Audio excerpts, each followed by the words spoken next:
as I was saying, what is beauty, dear boy, but an attempt at perfection? Indeed, beauty seems to be found in perfection. Do you truly believe that perfection exists in this realm, in this physical world?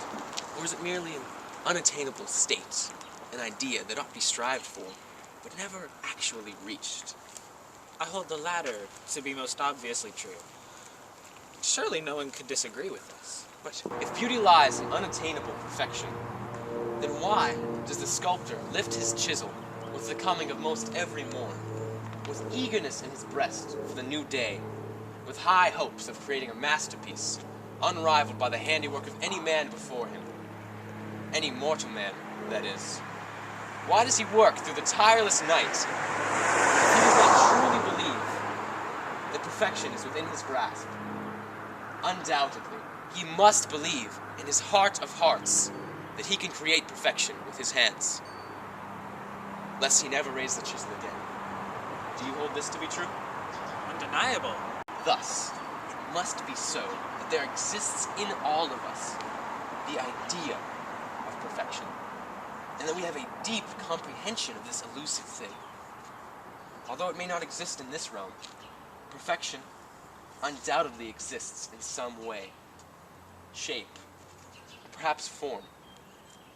Perhaps it, among other things, exists in a different realm, in which those unattainable things exist in their perfect forms. For now, let us call it the world of perfect forms. Perhaps simply the world of forms. In this realm exists all things, in their true and perfect forms. It is unchanging and apart from this physical, changing world. Take this, my son. Tell me of what it is. Why, this is but a leaf.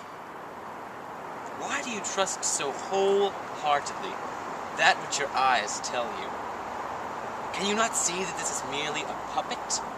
A shadow of what you think of as a leaf? All things in this physical and mortal world of sight are not in their perfect forms. If I were to put wood into the shape of a boat and sail it across an ocean, would that gathering of wood be truly a boat? Or would it merely be participating in the idea of boat? What allows you to think and speak this way? What brings you to these thoughts? Alas, a good question from you. Good question. In truth, indeed in truth, I could not be that which I am without my city. My city. Without this masterpiece of marble and lines, I could not express that which I feel for the world. My unmarked hands have no need for hunting and gathering. All the time that I have to spend for thinking I owe to my hard-working and beautiful city. The beauty of this city is the reason why I am able to take part in who I really am while living here. The democratic system of government here is fair, just, and as perfect as possible. Of this I am sure.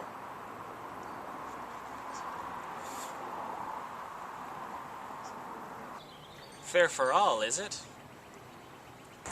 Did I not say as perfect as possible?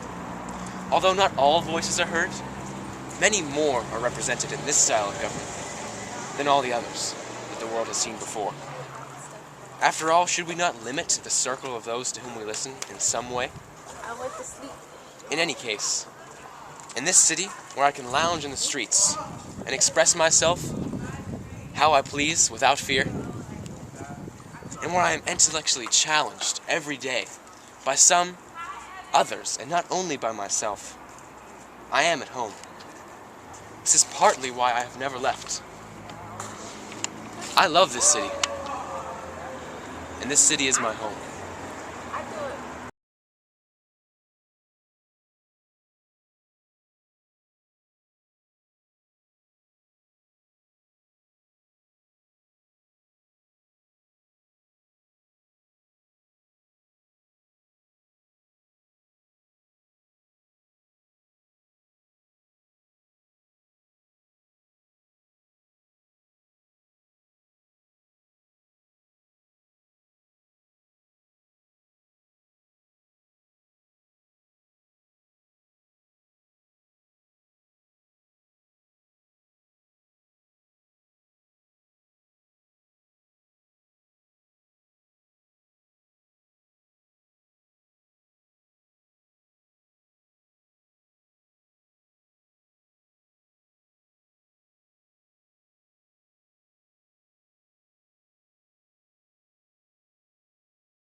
Welcome to the Constellation of Great Minds.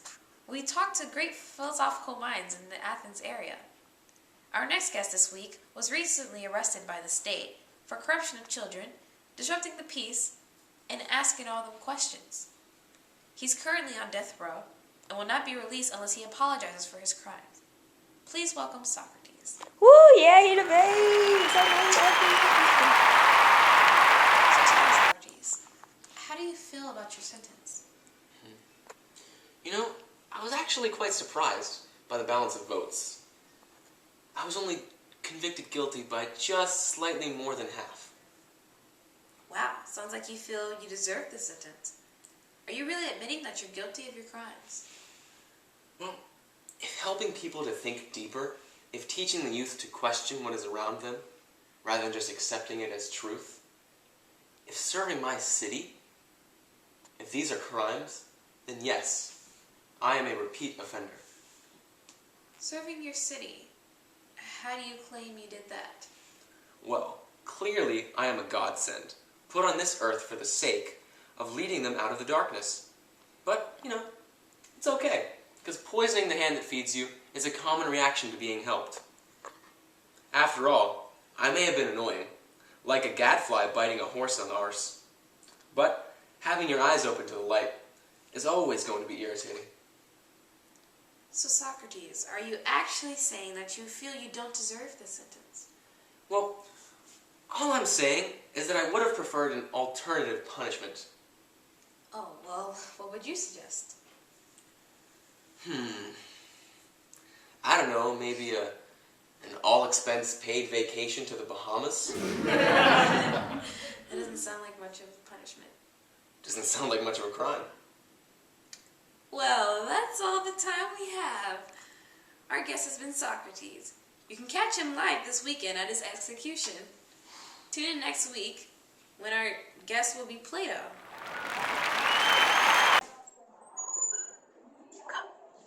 Go. Oh, hey Crito, are you watching me sleep? What? No. Of course not. That would be kind of creepy. Yeah, right. What brings you here? I just thought you should know, Socrates, that the ship from Delos is supposed to arrive today. Oh, I guess that means today is the day. You know, you don't have to go through with this. I don't think I really have much of a choice, Crito. Yes, but what if I told you that there's a way out? A way out? How? I can help you escape, Socrates. Please don't. Please don't, Crito. All we need is a little money, and I've got some people lined up who are more than willing to give you something that would be fine. It'll be like anonymous. Would you? You want to just stand on our shot? You just stay right there. Just keep going, please. Ignore him. Okay. I don't want to escape, Fredo. I don't want to. But there's so much riding on you. Why wouldn't you want to escape, Socrates? What are you talking about? Just think of what would happen. Everyone would think that I was cheap for not spending a little money to help you escape. Is that what you want from me? Of course not, but And of what about our friendship? I can't afford to lose a friend like you, Socrates. Plus, you won't have to worry about the money. It's coming from anonymous donors, and the safety of the people trying to help you, they're not going to be found out. It's totally fine. Plus, there's so many other places you can go, Socrates. You don't have to stay here in Athens. You shouldn't give up this easy, Socrates. And what about your children? Who will raise them? You're choosing the easy way, Socrates. Don't let the Athenians win. are you quite done, Crito? Yes, I suppose I am. Excellent. Now allow me to explain. First of all, Fredo, we should not care about the opinions of the many. They are the ones who wish to do us harm. Instead, we should learn to listen to the wise and those who are truly good. Do you understand what I'm saying, Fredo? Indeed. Really? No? I didn't think so. Allow me to explain with an example. Joe! Got her!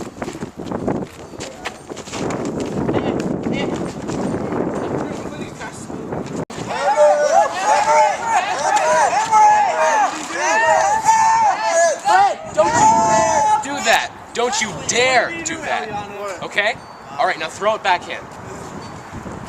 You got this right! Oh, yeah! Let us continue, shall we, Crito? Imagine if I were to have a conversation with the laws of the state about my escape. How can we function as a state if people do not obey us? Do you think the rules do not apply to you, Socrates? Of course not. It's just the sentence that you gave me, it wasn't fair. Is that a problem for you? Please do tell us. Tell your father. I'm sorry. We birthed you. We nurtured you. We gave you the education you need to be the person you are today. I'm sorry, did you just say you birthed me? In a way, yes. We brought together your parents to conceive you, and you were born in our state. Okay, well, I still don't see how that means that you're you're... a child, right? I guess that is correct in a manner of speaking. So why do you wish to harm us? Your father, your master. We, your country, are more important than your own family. Yes, I do hold that to be true. You should obey us, because we had an agreement. I don't remember signing that. That's because we signed it for you. You agreed that you would obey us. You had the choice to either obey our laws or convince us that they were wrong. You've accepted us, Socrates.